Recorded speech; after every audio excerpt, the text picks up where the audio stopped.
هذه ماكينة قهوة الليليت، والمشكلة إن البخار يطلع منها باستمرار، وهذا الشيء غير طبيعي. إحنا الحين بنصلح هذه المشكلة وبنوريكم كيف تشتغل تمام. لأي مشكلة في أي نوع من مكائن القهوة تواصلوا معنا.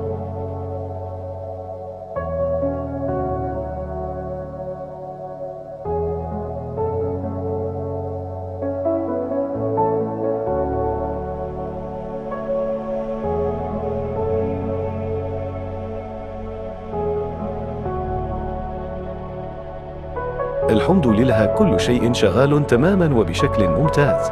لتصليح أي مشكلة في ماكينة القهوة حقتك تواصل معنا الحين.